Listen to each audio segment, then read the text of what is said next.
So hello everyone, आज हम लोग स्टार्ट करेंगे लक्ष्मीकांत की बुक का चैप्टर नंबर 5 जो कि है यूनियन एंड इट्स टेरिटरी। ठीक है, इस लेक्चर स्टार्ट करने से पहले मैं यही बोलूँगा कि आप लोग बुक्स अपने साथ लेके बैठना, प्लस अगर वीडियो अच्छी लगे तो लाइक शेयर कर देना। चलो स्टार्ट करते हैं। तो जो यूनियन एंड इट्स टेरिटरी है ना, ये आर्टिकल नंबर 1 से 4 में मेंशन है, पार्ट 1 ऑफ द कॉन्स्टिट्यूशन। ठीक है, तो आर्टिकल फर्स्ट है ना, वो डिस्क्राइब करता है इंडिया दैट इज भारत, और दूसरा ये एक यूनियन ऑफ स्टेट है rather than federation of state. तो ये दो चीज़ों से डील करता है। एक तो हो गया नेम, ठीक है, सेकंड हो गया पॉलिटी कैसी होगी। तो आप देख ही रहे होगे कि हमारे कॉन्स्टिट्यूशन में ना, मतलब हमारे कॉन्स्टिट्यूशन असेंबली में मतलब एक मत नहीं था, लोगों को नेम को लेके ना यूनानिमिटी नहीं थी। तो उसमें क्या था, सब कुछ मेंबर बोल रहे थे कि हम अपने पूरा ट्रेडिशनल नेम फॉलो करेंगे जो कि है भारत, कुछ कह रहे थे नहीं कि हमें मॉडर्न नेम ही लेंगे जो है इंडिया। ठीक है, तो कॉन्स्टिट्यूशन असेंबली में ना मतलब मिक्स अडॉप्ट किया, मतलब दोनों अडॉप्ट कर लिया, इंडिया भी और भारत भी। और सेकेंडली क्या है ना, वो डिस्क्राइब करता है यूनियन। अब यूनियन क्यों, तो इसको एक्सप्लेन करते हुए मतलब बी आर अम्बेडकर जी बोलते हैं, ठीक है, कि हमने यूनियन ऑफ स्टेट इसलिए प्रीफर किया ना फेडरेशन ऑफ स्टेट से, मतलब rather than federation of state, इसलिए प्रीफर किया कि एक तो पहले इंडिया जो है वो किसी एग्रीमेंट का, मतलब इंडियन स्टेट है ना, वो कोई एग्रीमेंट का हिस्सा नहीं है। जैसे इसे एग्रीमेंट करके नहीं बनाया गया है। जैसे कि अमेरिका स्टेट है, वहाँ पे 50 स्टेट हैं, ठीक है, उन्होंने एग्रीमेंट करके यूनाइटेड स्टेट ऑफ अमेरिका बना लिया, जहाँ पे क्या होता है कि हर स्टेट से 2 मेंबर जाते हैं सेनेट में। सेनेट क्या है, सेनेट वहाँ की राज्यसभा, आप लोग समझो। जैसे हमारे यहाँ स्टेट से मेंबर जाते हैं राज्यसभा में, तो वहाँ पे स्टेट से मेंबर जाते हैं सेनेट में। और हमारे यहाँ नंबर भी यूनिफॉर्म नहीं है, नंबर भी अलग अलग है, ठीक है। तो ये इसलिए प्रीफर किया गया। और दूसरा क्या है ना कि स्टेट के पास कोई राइट नहीं है कि वो यूनियन से अलग हो जाए, मतलब वो यूनियन ऑफ स्टेट है, इसीलिए हमने प्रीफर किया कि स्टेट के पास कोई राइट नहीं है कि वो अलग हो जाए। हालांकि हमारा ये इस सेंस में यूज़ होता है कि इंडिया जो है ना, ये indestructible union of destructible state की तरह ये यूज़ होता है। ओके, तो अब according to article 1, territory can be classified into 3 category, 3 category में डिवाइडेड है। फर्स्ट है territory of state, second is union territory, and third territory that may be acquired by the government of India at any time. तो अब इसमें क्या है ना, जो हमारे स्टेट हैं, जो स्टेट और जो यूनियन टेरिटरी है ना, उनके जितने भी जो भी एरिया या बाउंड्री जो भी है, वो हमारे शेड्यूल नंबर 1 में मेंशन है। तो अभी फ़िलहाल हमारे पास 28 स्टेट प्लस 8 यूनियन टेरिटरीज़ हैं। ओके, और इन सारे स्टेट पे ना सेम कॉन्स्टिट्यूशन, मतलब सेम कॉन्स्टिट्यूशन वर्क करता है, सेम प्रोविज़न से वर्क किए जाते हैं। हालांकि कुछ एक्सेप्शन भी हैं, जैसे कुछ देखिए यहाँ पे मेंशन है कि कुछ स्पेशल प्रोविज़न भी प्रोवाइड किए हैं पार्ट 21 ऑफ द कॉन्स्टिट्यूशन से। कुछ स्पेशल प्रोविज़न प्रोवाइड किए गए इन स्टेट को, जैसे कि महाराष्ट्र, गुजरात, नागालैंड, आसाम, मणिपुर, गोवा, कर्नाटका, ठीक है। तो इनके पास ये, मतलब ये लोग जनरल प्रोविज़न को ओवरराइड कर देते हैं। उसके बाद और भी है, जैसे कि हमारा 5th शेड्यूल है, उसके बाद 6th शेड्यूल है। तो यहाँ पे कुछ स्पेशल प्रोविज़न किए गए हैं शेड्यूल एरिया और शेड्यूल ट्राइब एरिया से लेके, ठीक है। तो इसमें जो नोट करने वाली चीज़ है ना, वो ये है कि जो टेरिटरी ऑफ इंडिया है ना, इसका फ्रेज वाइडर है, मतलब ये वाइडर एक्सप्रेशन है देन यूनियन ऑफ स्टेट। वो इसलिए क्योंकि जो यूनियन ऑफ स्टेट है ना, उसमें क्या है कि अभी के जितने हमारे स्टेट हैं वही आते हैं यूनियन ऑफ स्टेट में। और जो टेरिटरी ऑफ इंडिया है, टेरिटरी ऑफ इंडिया में वो भी, मतलब वो सारी चीज़ें आएंगी जो इंडिया कभी भी एक्वायर कर सकता है, मतलब कहीं से भी ले सकता है, तो वो सारी आएंगी टेरिटरी ऑफ इंडिया में। तो टेरिटरी ऑफ इंडिया समझिए कि यूनियन टेरिटरी, तो यूनियन ऑफ इंडिया वही है जो कि हमारा भारत है। सॉरी मेरी ड्राइंग बहुत गंदी है, ठीक है। तो ये हमारा इंडिया हो गया, और अगर ये तो हो गया हमारा यूनियन ऑफ स्टेट, ठीक है। अगर कोई हमें ये टेरिटरी एक्वायर करनी है तो ये उसमें आ जाएगा टेरिटरी ऑफ इंडियाज़ में। अगर जब ये एक्वायर करता है तो ये भी पार्ट बन जाएगा, ठीक है। और उसके बाद क्या है ना, देखिए जो सेंटर और स्टेट है ये तो अपने आप में पावर शेयर करते हैं, पावर डिवाइडेड है। मतलब स्टेट क्या है, स्टेट लिस्ट में कुछ सब्जेक्ट हैं जिन पे state government rule and regulation बना सकती है। बट यूनियन टेरिटरी के केस में ना वो नहीं है। यूनियन टेरिटरी क्या है, वो डायरेक्टली एडमिनिस्ट्रेट की जाती है सेंट्रल गवर्नमेंट के द्वारा। मतलब उनका जो भी है पार्लियामेंट ही करता है, ठीक है। तो being a sovereign state, India कोई भी टेरिटरी फॉरेन कंट्री से एक्वायर कर सकता है। अब किन किन मोड से एक्वायर कर सकता है, तो पहला मोड है समझिए सेसेशन से ले लिया, कोई ट्रीटी है, परचेस कर लिया, गिफ्ट लीज पे ले लिया, या प्लेबिसाइड करा के ले लिया। प्लेबिसाइड मैंने बताया, ठीक है, गिफ्ट ले सकता है किसी से, लीज पे ले सकता है, जैसे हम लीज पे ले सकते हैं, किसी का पोर्ट वोट ले लेता है इंडिया, या लीज पे कोई ज़मीन ले लिया, तो वो सारी चीज़ें हमारी पार्ट हो जाएंगी, टेरिटरी ऑफ इंडिया के पार्ट हो जाएंगी। और उसके बाद है कॉन्क्वेस्ट भी ले सकते हैं। तो कॉन्क्वेस्ट से हमने क्या क्या लिया था, गोवा लिया था, पुर्तगीज से छुड़ाया था कॉन्क्वेस्ट करके, ठीक है। उसके बाद जो सेवरल टेरिटरीज़ हमने ली हैं, तो यहाँ पे मेंशन भी है दादर एंड नागर हवेली, गोवा, दमन, दीव। और जो ये सारी टेरिटरीज़ है ना, ये इंडिया जब कमेंस हुआ था, जब कमेंसमेंट ऑफ कॉन्स्टिट्यूशन हुआ था, तब उसके पार्ट नहीं थे। दादर नागर हवेली, गोवा, दमन, दीव, पुडुचेरी, सिक्किम तो काफ़ी बाद में पार्ट बना इंडिया का। वहाँ मतलब प्लेबिसाइड कराया गया और लोगों का मतलब मत हुआ कि हमें इंडिया से जुड़ना है, तो वो लोग जुड़ गए, ठीक है। तो ये हो गई आर्टिकल नंबर 1 फिनिश होता है यहाँ पे। अब आर्टिकल 2 क्या है ना, तो आर्टिकल 2 एम्पावर करता है पार्लियामेंट को कि वो किसी भी स्टेट को ना एडमिट कर सकती है यूनियन ऑफ इंडिया में। तो जो भी रीऑर्गेनाइजेशन होती है, मतलब टेरिटरी जोड़ी जाती है या छोड़ी जाती है, वो इसी का पार्ट बनती है। हालांकि एडिशन का होता है, क्योंकि अभी आगे हम लोग पढ़ेंगे जब इंडिया टेरिटरीज अपनी देता है तो क्या क्या करना पड़ता है, ठीक है।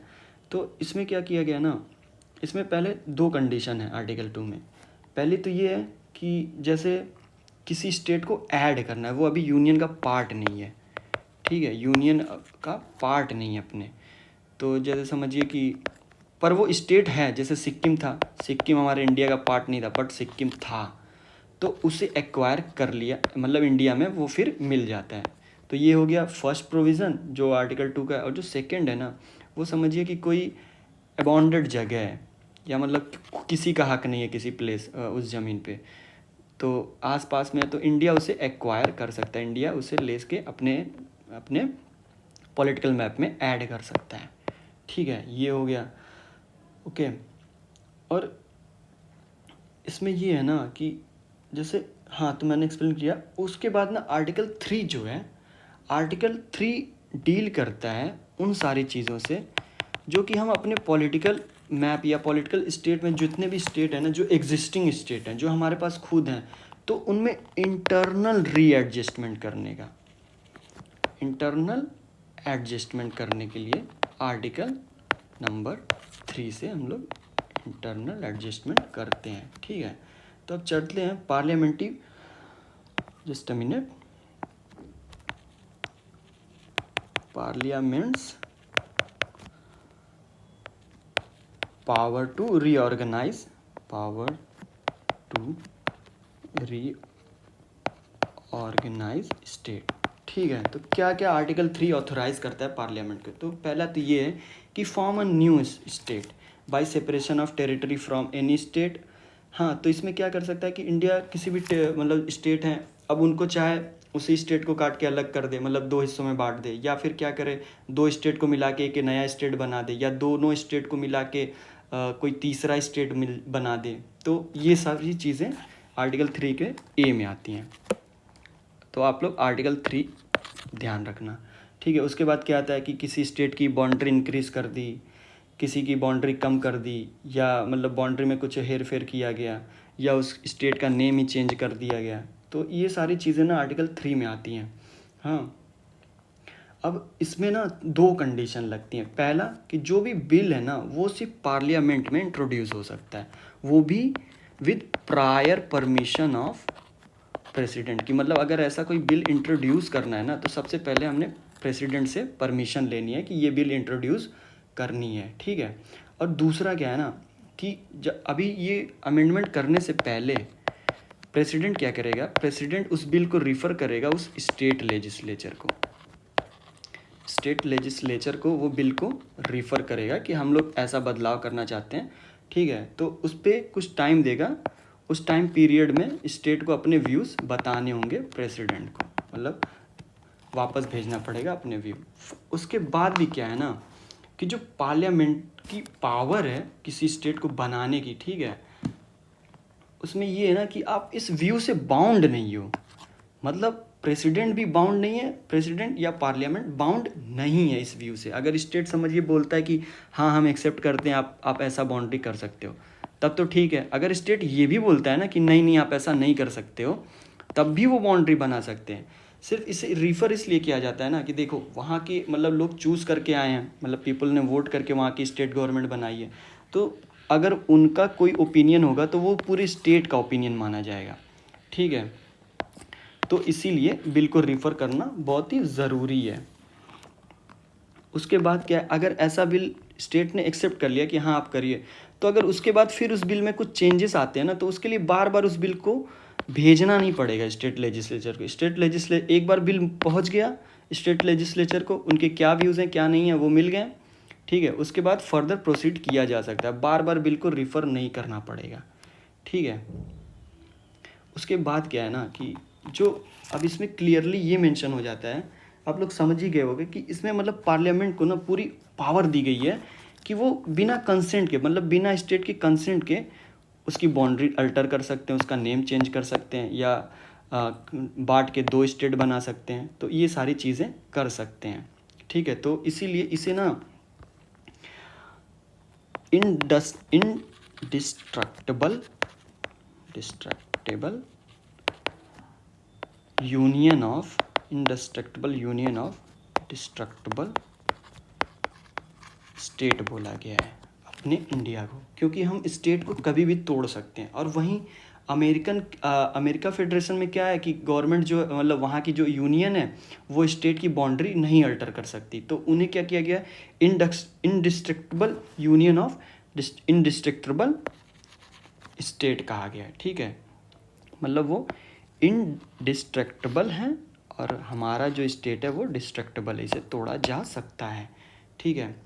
उसके बाद क्या हुआ ना कि ये जो है ना, ये जो स्टेट बाउंड्रीज चेंज की जाएंगी, हाँ, आर्टिकल 4 मतलब 4 itself declare that law made for admission for the establishment of new state, हाँ, जो कि बनते हैं आर्टिकल नंबर 2 में, या फिर किसी बाउंड्री को जैसे एडिशन का ही, ठीक है। अगर आर्टिकल 2 में कोई स्टेट बनाया जा रहा है, मिलाया जा रहा है, तो उसे किसी कॉन्स्टिट्यूशनल उसको अमेंडमेंट नहीं माना जाएगा, क्योंकि वो बस एक सिंपल मेजोरिटी से हो जाएगा।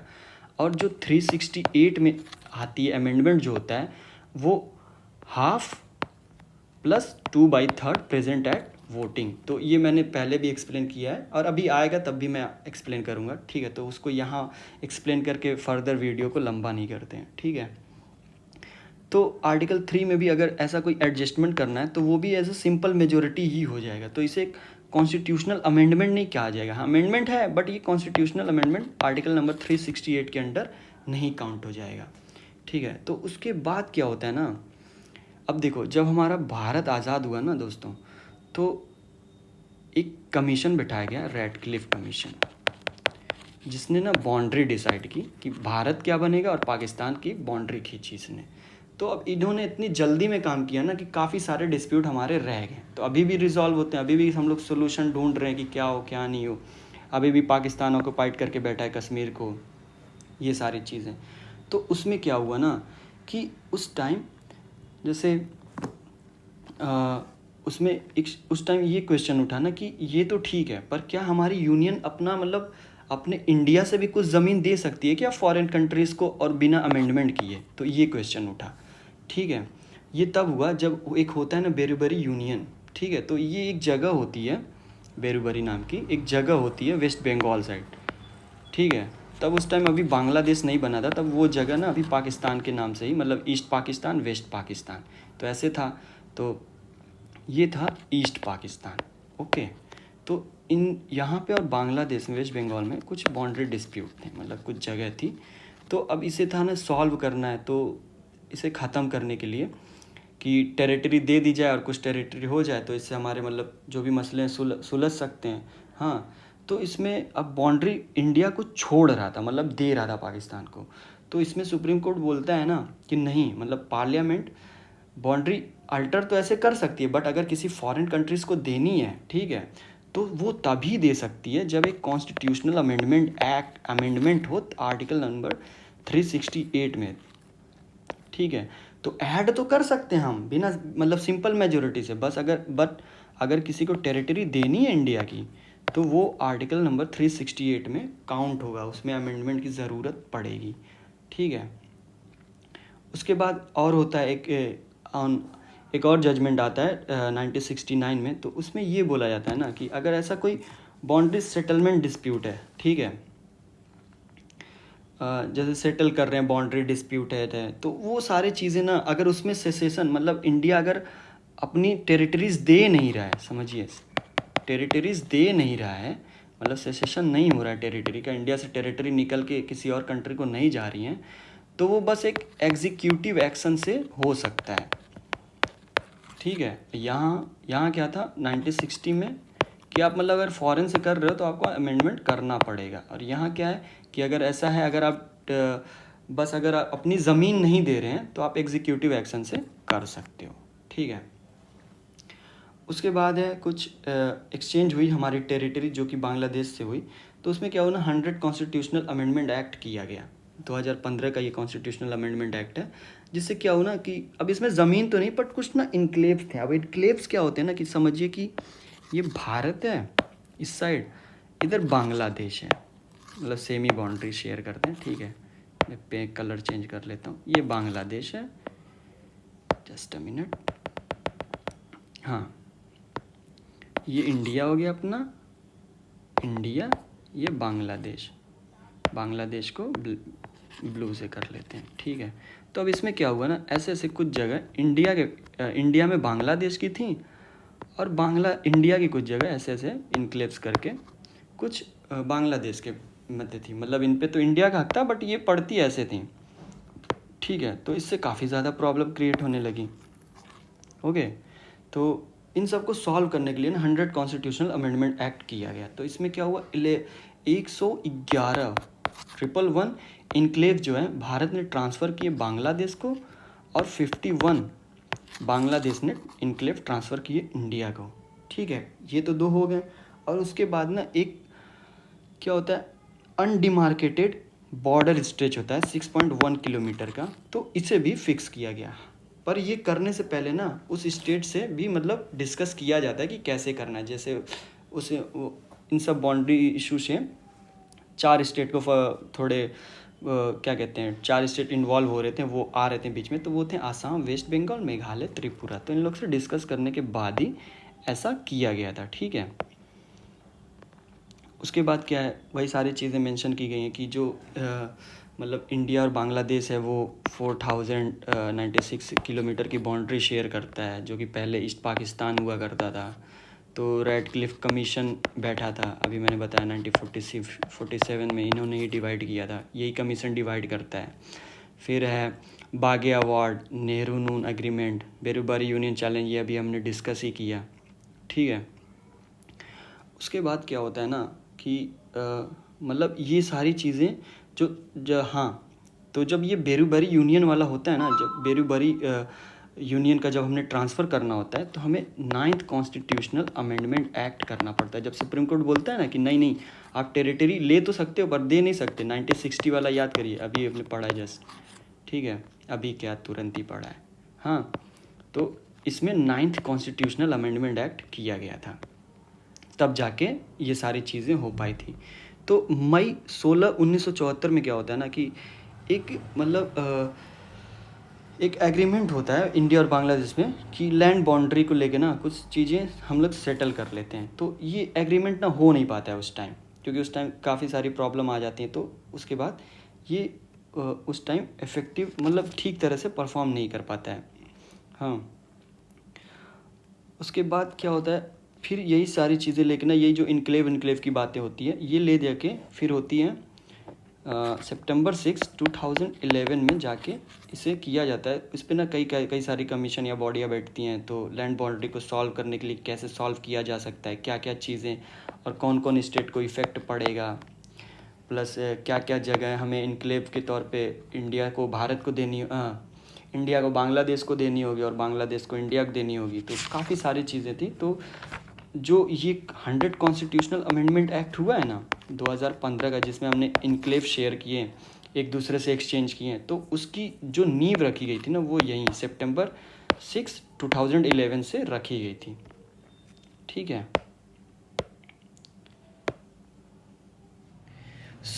अब हम लोग बात कर लेते हैं evolution of state and union territories.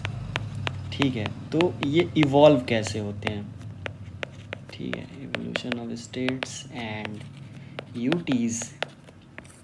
ठीक है, तो सबसे पहले है कि अपने इंडिपेंडेंस के टाइम ना इंडिया में मतलब जो पॉलिटिकल यूनिट थी वो दो कैटेगरी में डिवाइडेड थी। पहले थी जो ब्रिटिश प्रोविंस, जो कि मतलब डायरेक्ट कंट्रोल होता था जिन पे ब्रिटिश गवर्नमेंट का, ये मैंने पहले भी बता चुका हूँ, खैर रिपीट हो रही है तो बताता हूँ कि जैसे वो डायरेक्ट ब्रिटिश गवर्नमेंट के अंदर होती थी, वो गवर्नर प्रोविंस होती थी। ठीक है, गवर्नर प्रोविंस, या जो वो एरिया जहाँ पे पूरा एडमिनिस्ट्रेशन पूरा का पूरा अंडर ब्रिटिश गवर्नमेंट के अंडर आता था। ठीक है, और जो दूसरी यूनिट थी वो थी प्रिंसली स्टेट। तो प्रिंसली स्टेट पे क्या था ना कि प्रिंसली स्टेट वहाँ पे अपना कर तो सकते हैं पर वो सोवेरेन नहीं है, उन पे जो पैरामाउंटेंसी होगी ना वो ब्रिटिश क्राउन की ही होगी। ठीक है, तो ये अंडर ब्रिटिश क्राउन ये रूल करेंगे। ठीक है, उसके बाद जब हमारा इंडिपेंडेंस एक्ट पास होता है 1947 का, तो पहले तो पार्टीशन होता है, तो दो इंडिपेंडेंट स्टेट बनाए जाते हैं या कंट्री बनाई जाती है, एक होता है पाकिस्तान, एक होता है इंडिया। ओके, और जो ये प्रिंसली स्टेट होते हैं ना, तो ये जो पार्टीशन होता है ये एक्चुअली होता है जो ब्रिटिश प्रोविंसेस होती हैं सिर्फ उनका। फिर प्रिंसली स्टेट को ऑप्शन दिया जाता है ना, 3 ऑप्शन दिए जाते हैं प्रिंसली स्टेट को, जो कि उस पॉलिटिकल मैप के अंडर आते थे। तो उन्हें 3 ऑप्शन दिया जाता है कि या तो वो पाकिस्तान ज्वाइन कर लें, या फिर इंडिया को ज्वाइन कर लें, या फिर इंडिपेंडेंट रहें। ठीक है, तो अब इसमें क्या होता है ना कि जो पार्ट इंडिया के अंडर आया होता है उसमें टोटल 552 प्रिंसली स्टेट होते हैं, जिनमें से 549 होते हैं ना ये तो इंडिया ज्वाइन कर लेते हैं। बाकी जो 3 रिमेनिंग होते हैं हैदराबाद, जूनागढ़ और कश्मीर, ये इंडिया को ज्वाइन करने से मना कर देते हैं। तो हैदराबाद तो भाई पुलिस एक्शन मिला लिया जाता है, जूनागढ़ को रेफरेंडम करा के ले लिया जाता है, और जो कश्मीर होता है ना तो उस टाइम आज़ाद कश्मीर पे कश्मीर पे हमला कर देते हैं पाकिस्तानी की फोर्सेस हमला कर देती हैं कश्मीर पे। ठीक है, तो वहाँ के जो किंग होते हैं ना वो इंस्ट्रूमेंट ऑफ एक्सेशन साइन करते हैं इंडिया से, फिर कश्मीर जो है इंडिया का पार्ट बन जाता है। तो 1950 में जब हमारा कॉन्स्टिट्यूशन बन रहा था ना तो उसमें 4 क्लासिफिकेशन थे स्टेट के। ये मैंने पीछे वाली वीडियो में बताया था कि आगे आएगा तो बताऊंगा, तो वो अब आ चुका है। ठीक है, तो इसमें A, B, C, D 4 category में स्टेट डिवाइडेड थे। ठीक है, जो पहला था वो स्टेट तो गवर्नर प्रोविंस होते थे। ठीक है, जो ब्रिटिश इंडिया के अंदर आते थे। और जो दूसरा था इनमें जो ये था ये प्रिंसली स्टेट थे जहाँ पे लेजिस्लेचर था, जहाँ पे लेजिस्लेचर वर्क करता था। और जो तीसरा जो पार्ट सी में स्टेट आते थे ना ये होते थे कमिश्नर प्रोविंसेस। तो आप इन्हें ना यूटीज समझो कि अभी के जो यूटीज हैं तो ये वो हुआ करते थे। ठीक है, और ये डायरेक्टली एडमिनिस्ट्रेट किए जाते थे सेंट्रल गवर्नमेंट के, सेंट्रल गवर्नमेंट डायरेक्टली एडमिनिस्ट्रेट करी जाती थी। और जो अंडमान था ना इसे अलग ही रखा गया था क्योंकि ये आइलैंड का था, तो इसे अलग डी कैटेगरी में रखा गया था। ठीक है, तो अब हम लोग आगे बढ़ते हैं और देखते हैं धार कमीशन एंड जेवीपी कमेटी। तो ये जब इंटीग्रेशन होता है ना प्रिंसली स्टेट का, तो ये मतलब एक अरेंज क्या कहते हैं एक मतलब सूटेबल मैनर में नहीं होता है, जैसे होता है बस ऐसे ले लिया जाता है, जो भी चीज़ें प्रिंसली स्टेट मिलती हैं उन्हें लेके फिर कोई स्टेट बना दिया जाता है या ऐसा कुछ, ठीक है। तो उन्हें डीमार्केट सही से नहीं किया जाता है। तो उसके बाद ना बहुत सारी रीजनल टेंडेंसी उठने लगती हैं, सबको अपना स्टेट चाहिए होता है कि हमारी भाषा बोलने वालों का अलग स्टेट दो। हाँ, तो ऐसी सारी लिंग्विस्टिक बेसिस पे स्टेट का रीऑर्गेनाइजेशन किया जाए, ऐसी डिमांड काफ़ी उठने लगती है, ठीक है। तो इसको देखते हुए अभी कॉन्स्टिट्यूशन बन ही रहा था, तो जून 1948 में ना गवर्नमेंट ने क्या किया कि लिंग्विस्टिक प्रोविंस पे एक कमीशन बिठाया, जो कि अंडर था इसके धार के अंदर एक चेयरमैन थे उस धार कमीशन के, इन्हीं के नेम पे है। तो इनको ये देखने के लिए बनाया गया ना ये कमीशन, कि आप लोग देखिए कि ये डिमांड जो है ये सही भी है या नहीं, या ऐसा करने से कुछ मतलब कुछ अचीव होगा, ठीक हो सकता है कि नहीं। हाँ, तो कमीशन ने अपनी रिपोर्ट सबमिट करता है दिसंबर 1948 में, दिसंबर 1948 में। हालांकि ये इतना इम्पॉर्टेंट नहीं है, ठीक है, मतलब इसे बस गो थ्रू हो लीजिए। हाँ, कभी कभी कब ऑर्गेनाइज हुआ कोई स्टेट ये पूछ लेते हैं, हालांकि आप लोग ऐसे बस एक ऊपर ओवरव्यू ले लो, ठीक है। तो इन्होंने रिकमेंड किया ना कि जो रीऑर्गेनाइजेशन होना चाहिए स्टेट का, वो एडमिनिस्ट्रेटिव कन्वीनियंस पे होना चाहिए, ना कि लिंग्विस्टिक फैक्टर पे, कि एक एडमिनिस्ट्रेटिव कन्वीनियंस कितना अच्छा किया जा सकता है, ये सारे फैक्टर देखने चाहिए, ना कि एक भाषा के नाम पे। अगर भाषा के नाम पे स्टेट बनाने पे आ जाए तो इंडिया में तो बहुत सारी भाषाएं बोली जाती हैं, अब कितना कितना स्टेट बनेगा। क्योंकि आप देखते होंगे हर 10 से 20 किलोमीटर पे आप लोग जाओगे मतलब बोली बदल जाती है। हालांकि वो एक तरह की हिंदी ही होती है, बट बोलने का तरीका मतलब काफ़ी सारी चीज़ें अलग हो जाती है, पूरा का पूरा कल्चर ही बदल जाता है। तो आप लोग ये इस तरह से अगर लिंग्विस्टिक बेसिस पे बनाना पड़ता तब तो बहुत सारे स्टेट निकल आते हैं, शायद 100, हाँ, हो सकता था। तो इन्होंने ना अब इसके बाद भी ना लोग सेटिस्फाई नहीं हुए, तो और डिमांड उठने लगी। तो इसके बाद ना एक और कमेटी बिठाई गई, मतलब एक और कमेटी बनी कांग्रेस के ही द्वारा। हाँ, वो बनती है दिसंबर 1948 में, जब ये धार कमीशन ने रिपोर्ट सबमिट की, उसके बाद ही एक कमेटी और बिठाई गई, वो बनी JVP, जिसके मेंबर थे जवाहरलाल नेहरू, वल्लभ भाई पटेल, पट्टाभी, सीतारामैया, ठीक है।